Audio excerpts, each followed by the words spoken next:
Olá, queridos, graça e paz, e que Deus te abençoe mais esse dia.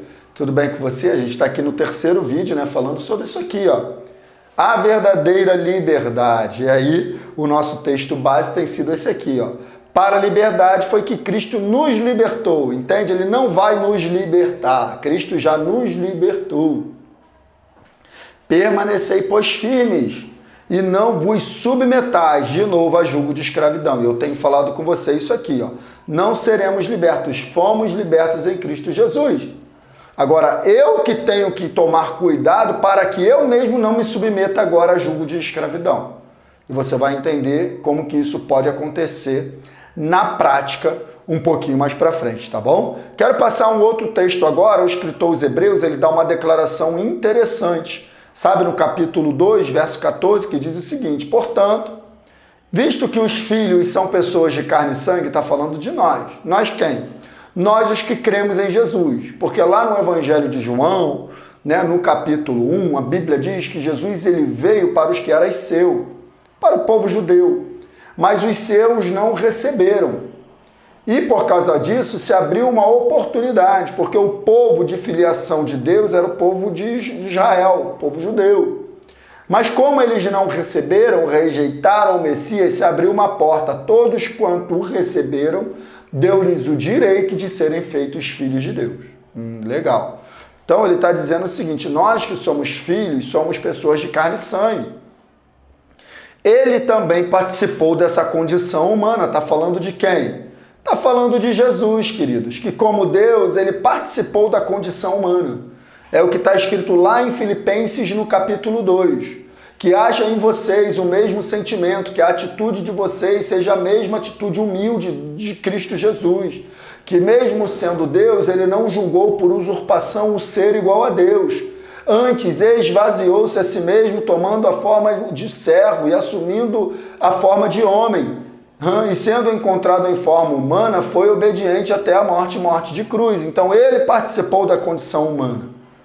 Para quê, gente? Para que, por sua morte, derrotasse aquele que tem o poder da morte, isto é, o diabo.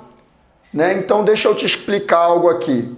O pecado, a Bíblia diz que o pecado, ele gera morte. O salário do pecado é a morte.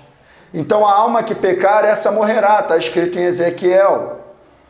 Então, uma vez que Adão pecou e através do pecado de Adão, o pecado passou a toda a humanidade, todos pecaram, está escrito em Romanos.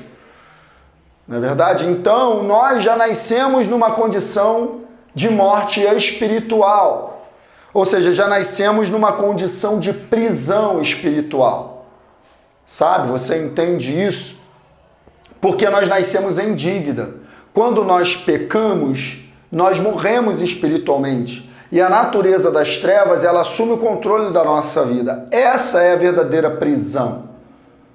O que eu ouço de pessoas que vivem um tipo de vida que não gostariam de viver: eu não queria fazer isso, mas quando eu vejo eu já fiz. Eu não queria viver dessa maneira, quando eu vejo já fiz. Você não tem noção. Então a verdadeira prisão é isso, é uma natureza morta. A verdadeira prisão é uma natureza caída por causa do pecado. Uma dívida que foi assumida de morte, sabe? Na qual, por causa dessa dívida, já sabe, se você estiver devendo um dinheiro a alguém, você está preso a essa pessoa, sabia disso? Você está na mão dela. Então a gente tinha uma dívida com o inferno, porque uma vez que a gente peca, o salário é a morte, a gente cria uma dívida. Então Jesus, ele quando morre no nosso lugar, ele derrota o poder da morte, ele derrota o poder do diabo, porque ele paga a dívida. Então é como se essa pessoa que você estivesse devendo, o dinheiro estivesse te oprimindo, então vem alguém, paga a sua dívida, ela não tem mais poder para te oprimir, porque a dívida foi paga, aleluia, Jesus pagou a nossa dívida, porque ele morre no nosso lugar, então por sua morte, ele derrota aquele que tem o poder da morte, ele derrota o diabo. Amém, queridos? Então olha só, e olha o que acontece no verso 15. Derrotasse aquele que tem o poder da morte, o diabo, e libertasse aqueles que durante toda a vida estiveram escravizados pelo medo da morte. Olha aí. Então, a morte de Jesus paga a nossa dívida. E se eu disse para você que era essa dívida que nos prendia, que nos mantinha preso a uma natureza que só sabia nos levar para o erro, Essa é a verdadeira prisão, queridos. É uma condição de morte espiritual, sabe, de uma natureza que só sabe nos levar para o erro. Por mais que a gente se esforce, a gente está sempre errando. A gente não consegue refrear os impulsos da carne, as vontades da carne, e a gente está sempre errando. Essa é a verdadeira prisão. Mas a Bíblia acabou de dizer aqui em Hebreus que Jesus ele morreu no nosso lugar, e no momento que ele morre, ele paga a nossa dívida de morte, então agora a gente tem acesso novamente à vida de Deus. Tanto é que a Bíblia vai dizer que quando Jesus ressuscita dos mortos, e por quê? Porque a morte não tem poder de segurar Jesus. E por que a morte não tem poder de segurar Jesus? Porque ele mesmo não pecou, ele morreu por causa dos nossos pecados. Amém? Então lembra que eu te falei que a morte ela tem um poder por causa do pecado? Como Jesus não pecou, ela não consegue segurar Jesus. Então quando Jesus ressuscita, ele ressuscita espiritualmente para dar vida a todos aqueles que têm fé nele.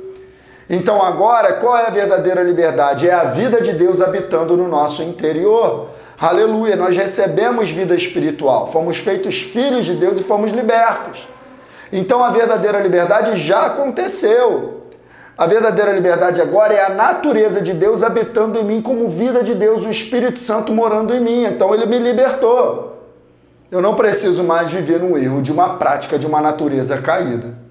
Amém, queridos? É exatamente isso. Eu vou te provar no próximo vídeo que a maneira que a gente vivia era uma maneira presa às nossas próprias vontades, tá bom? Guarda essa palavra no teu coração, deixa o teu like, deixa o teu comentário e envia esse vídeo para muitas pessoas, porque eu tenho certeza que essa mensagem vai libertar muitas vidas, tá bom? Deus abençoe você no nome poderoso de Jesus.